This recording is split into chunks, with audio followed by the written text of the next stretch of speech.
सर्वांना नमस्कार आणि तालुकास्तरीय शिक्षक क्षमतावृद्धी प्रशिक्षणाचा आज 18 फेब्रुवारी 2025 म्हणजे दुसरा दिवस होता आणि आजच्या या दुसऱ्या दिवसाचं प्रशिक्षण सुद्धा अगदी खूपच सुंदर आणि आनंददायी पद्धतीने झाले। आमच्या प्रशिक्षणासाठी असलेले आमचे तज्ञ मार्गदर्शक यांनी आम्हाला आजच्या दुसऱ्या दिवशी जे विशेष विषय होते त्यांचे मार्गदर्शन अतिशय सुंदररित्या केले। आजच्या या दुसऱ्या दिवसाची सुरुवात सर्वप्रथम राष्ट्रगीत, त्यानंतर प्रार्थना गायन आणि त्यानंतर महाराष्ट्र गीत गायनाने झाली। चला तर मग पाहूया।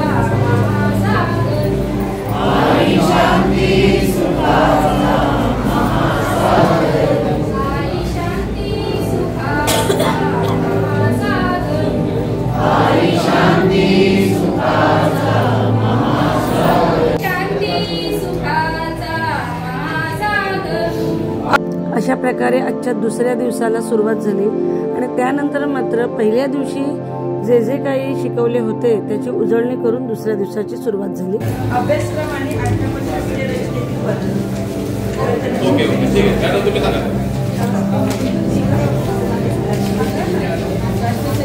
राष्ट्रीय शैक्षणिक धोरण वैशिष्ट्य अभ्यासक्रम आराखडा नवीन संरचना 5-3-4 पायाभूत स्तर 5 वर्ष, पूर्वतयारी स्तर 3 वर्ष, पूर्व माध्यमिक स्तर 3 वर्ष आणि माध्यमिक 3। शारीरिक विकास, सामाजिक भावनिक नैतिक विकास, बोधात्मक विकास, भाषा आणि साक्षरता विकास, सौंदर्य कृषी आणि सांस्कृतिक विकास आराखड्यामधील प्रमुख तत्त्वे।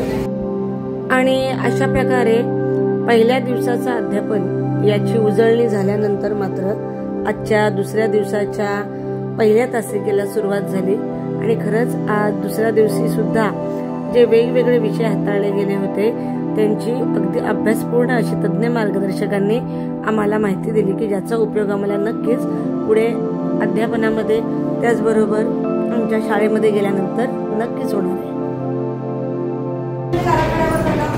राज्य शैक्षणिक आराखड्यावर शालेय स्तर झाला, त्याच्यानंतर आपला शेवटची तासिका कोणती झाली?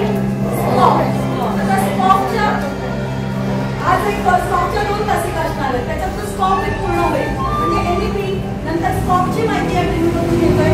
नंतर आपल्याला HPC समग्र प्रगती पत्रक तयार करायचं आहे त्याची माहिती आहे आणि नंतर क्षमतेवर आधारित जे काही आपण अध्यापन करणार आहोत त्या संबंधित काही तासिका असणार आहेत असं आपल्याला डेली जाणार आहे। तर काल आपला एनईपीचा भाग पूर्ण झाला, स्कॉपची 1 तासिका झाली, त्याच्यामध्ये उपक्षेत्र किती आहे?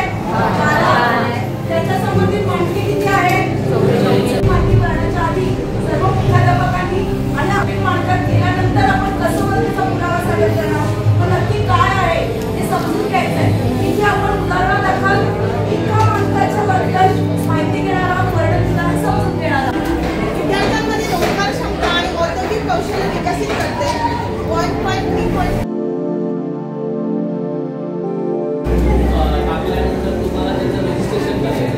रजिस्ट्रेशन करताना आधी तुम्हाला तुमचा शाळेचा ठिकाण टाकायचा आहे आणि युडाईज टाकायचं। त्याच्यामध्ये 1 पासून ते 128 पर्यंत ठिकाणी एक फोल्डर आहे। मग स्क्वेअरमध्ये पहिल्या नंबरचं जे फोल्डर आहे त्याच्यामध्ये जी अंतिम निष्पत्ती आहे सुरुवाती क्षेत्र क्रमांक 1 ते 6च्या क्षेत्रांवरती आधारित जे 59 उपक्षेत्र आहेत त्याच्यानंतरची मानकं आहेत 128 याच्या आधारावरती जे संपूर्ण आपल्याला भरायचं। भरताना काय करायचं आपल्याला एक फोल्डर ओपन केला की त्याच्यामध्ये तुमच्या ज्या अंतिम निष्पत्ती किंवा जे क्षेत्र आहे त्याचे 4 स्तर दिलेले आहेत।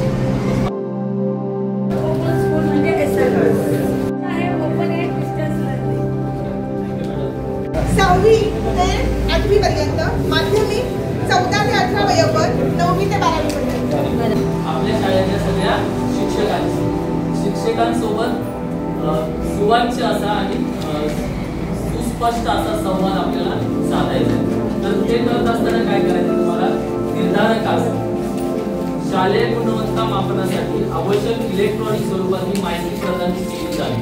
आता ज्यांच्या पण आपल्याला अपेक्षा आहे की याचं शाळेचं मूल्यांकन करायचं म्हणजे ते शिक्षक त्या शिक्षकांना मूल्यांकन करणं किंवा निर्धारकाने त्या सुखसुविधा ज्या करण्यासाठी अशा प्रकारे सकाळच्या सत्रामध्ये तासिका क्रमांक 1 आणि तासिका क्रमांक 2 यामध्ये तज्ज्ञ मार्गदर्शकांनी आम्हाला अतिशय सुंदर, महत्त्वपूर्ण आणि सखोल अभ्यासपूर्ण अशी माहिती दिली. मूल्यांकन असं नाव दिलेलं आहे. मूल्यांकन बघितलेलं आहे. आता सगळ्यात महत्त्वाचा भाग आहे, कारण या भागावरच आपलं मूल्यांकन तसेच विद्यार्थ्यांचं मूल्यांकन होणार आहे. या शैक्षणिक धोरणामध्ये जसं काही महत्त्वपूर्ण बदल केलेला असेल तर तो म्हणजे प्रगती पत्रक. आतापर्यंत आपण तो शब्द वापरायचा तो म्हणजे प्रगती पत्रक. भावात्मक असेल आणि क्रियात्मक या सगळ्या क्षेत्रांचा आपल्याला विकास करायचा आहे. हे सगळ्यात महत्त्वाचं उद्दिष्ट आहे NEPचं. आणि ते उद्दिष्ट जर का साध्य करायचं असेल, त्याचा पुरावा आपल्या समोर असेल, म्हणजे कोणत्या ह्याच्यानुसार तो उद्दिष्ट साध्य झाले की नाही हे जर का बघायचं असेल तर त्यासाठी आहे म्हणजे हे जे तिन्ही विकास आहे, हे तिन्ही जे क्षेत्र आहे त्यांचं काय करायचं आहे, कंटिन्युअसली फॉलोअप घ्यायचं आपल्याला HPC मार्फत. आता याच्या या NEP क्रियात्मक, भावात्मक, बोधात्मक आणि शारीत्मक त्याच्यामध्ये स्वयंमूल्यमापन म्हणजे विद्यार्थी स्वतःचं मूल्यमापन करणार आहे. त्याच्यामध्ये सहाध्यायी मूल्यमापन ज्याला पीअर असेसमेंट असं नाव दिलेलं आहे. सहाध्यायी त्याच्यानंतर पालकांकडनं त्याचं असेसमेंट होणार आहे. पालकांकडून ज्याला म्हणतो आपण. आणि शाळेचे जे इतर घटक आहेत त्यांचं सुद्धा मत विचारात घेतलं जाणार आहे. क्षमता सांगितलेल्या आहेत. जाणीवजागृती, संवेदनशीलता, सर्जनशीलता. आता पायाभूत स्तराचे जे कोणी शिक्षक असतील त्यांनी काय करायचं आहे, प्रकाशाचं उदाहरण लिहायचं आहे.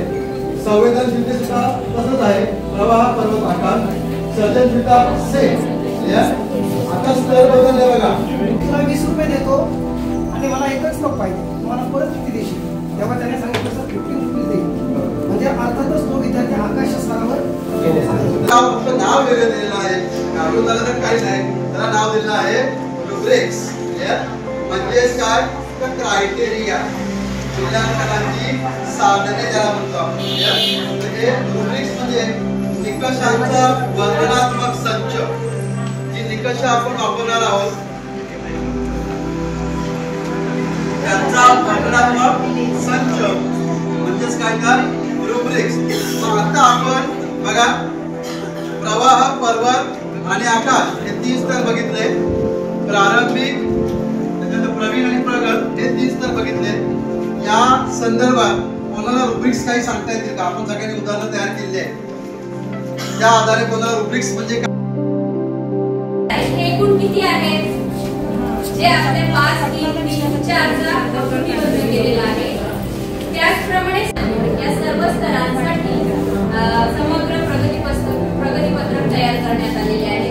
आणि या प्रगतीपत्रकामध्ये एकूण 3 भाग दिलेले आहेत. भाग अ, भाग ब, भाग क. 3 भाग दिलेले आहेत. आता सरांनी सांगितलं की आपल्याला 2 टेम्पलेट भरायचे आहेत 2 स्तरांमध्ये.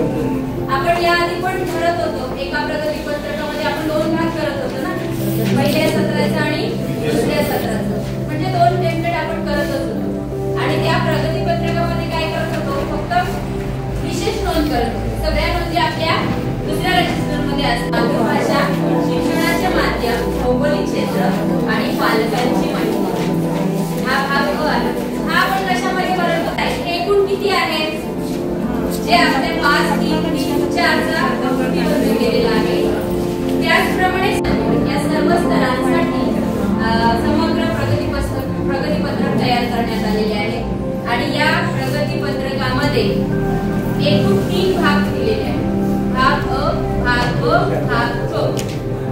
3 भाग दिलेले आहेत. आता सरांनी सांगितलं की आपल्याला 2 टेम्पलेट भरायचे आहेत 2 स्तरांमध्ये.